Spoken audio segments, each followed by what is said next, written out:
চাওক বন্ধুসকল, অসমৰ অনলাইনত যুদ্ধ চলি আছে। অসমীয়া মিয়া আৰু হিন্দু বঙালীসকল আপোনালোকে চাই আছে নিমাত কিয়? মানে যুদ্ধ হৈ আছে অসমীয়া আৰু মিয়াৰ মাজত, আৰু হিন্দু বঙালীসকলে মাত নাপাতে, চুপ থাকে। ইয়াৰ কাৰণটো কি আপোনালোকে অলপ বুজিবলৈ চেষ্টা কৰিবনে? বন্ধুসকল চাওক, যদি আপোনালোকে যুদ্ধটো চাই, যুদ্ধটো কিন্তু বাস্তৱত নহয়।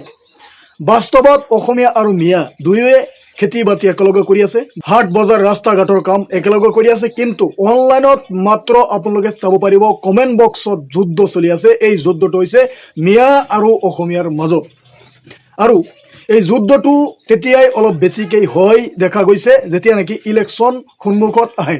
এতিয়া বন্ধুসকল, কথাটো হ'ল যে আচলতে এই যুদ্ধটো কিয় আজিকালি দেখা গৈছে অনলাইনৰ মাজত? এই যুদ্ধটো লগাইছে কোনে? এই যুদ্ধটো কোনে লগাইছে? এই যুদ্ধটো লগাইছে একাংশ ৰাজনৈতিক নেতাসকলে, আৰু এই ৰাজনৈতিক নেতাসকলে যুদ্ধটো লগাইছে এই কাৰণেই, কাৰণ সিহঁতৰ লাভ হ'ব। কাৰ লাভ হ'ব? ৰাজনৈতিক লাভালাভ হাসিল কৰিব পাৰিব।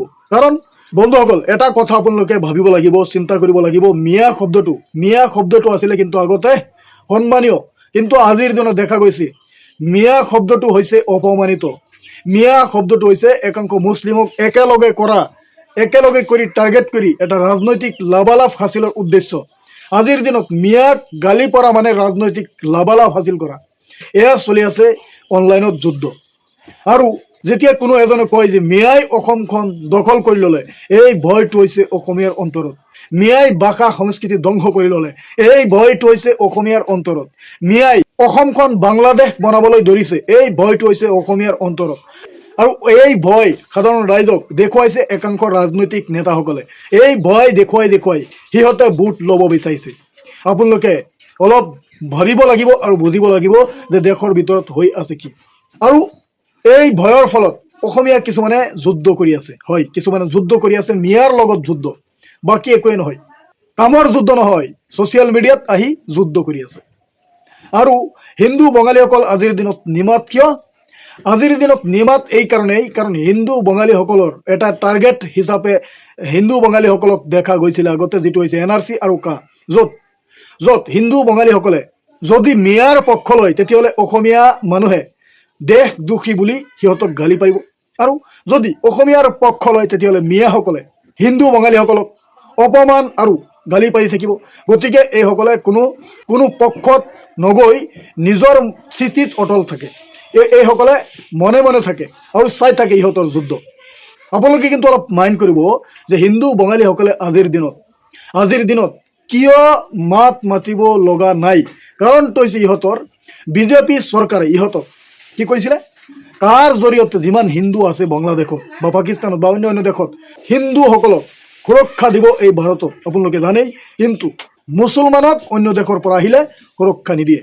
এতিয়া কথাটো স্পষ্ট, যদি মিয়াৰ পক্ষ লয় তেতিয়াহ'লে দেশদ্ৰোহী হিচাপে হিন্দু বঙালীসকলক সিহঁতে অপমান কৰি থাকিব কমেণ্ট বক্সত গৈ বা বিভিন্ন ধৰণৰ উস্তুনি মন্তব্য দি। এইকাৰণে হিন্দুসকল নিমাত হৈ আছে।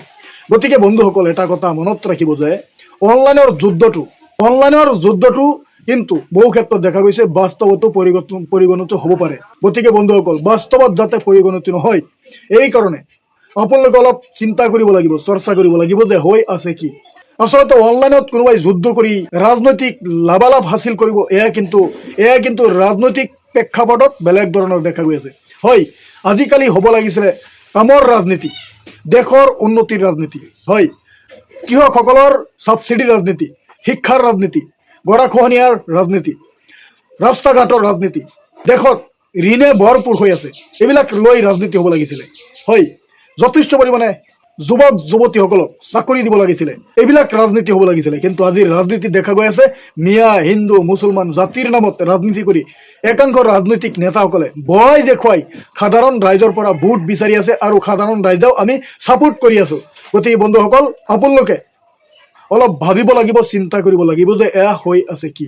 আকৌ কোনো এজন নেতাই কৈ আছে যে অমুক পাকিস্তানী এজেণ্ট হয়, আৰু অমুক বাংলাদেশী এজেণ্ট হয়। কোনোবাই এইবিলাক কৈ আছে। চাওক, যেতিয়া নিজৰ দেশৰ মাজতেই নিজকে বহিৰাগত বুলি অনুভৱ লাগে, তেতিয়া কিন্তু দেশৰ উন্নতি নহয়, বৰঞ্চ ধ্বংস হ'বলৈ গৈ আছে। এয়া হিন্দু বঙালীয়েই হওক, মিয়াই হওক, অসমীয়াই হওক, যেতিয়া নিজকে বহিৰাগত বুলি ভাবিব তেতিয়া কিন্তু অৱস্থা খুব সংকটত পৰিব। গতিকে বন্ধুসকল, আপোনালোকলৈ এটাই অনুৰোধ, এইবিলাক ৰাজনীতি যাতে বন্ধ হয়, ভিডিঅ'টো এটাকৈ শ্বেয়াৰ কৰি সমূহ ৰাইজলৈ দেখুৱাই দিয়ক।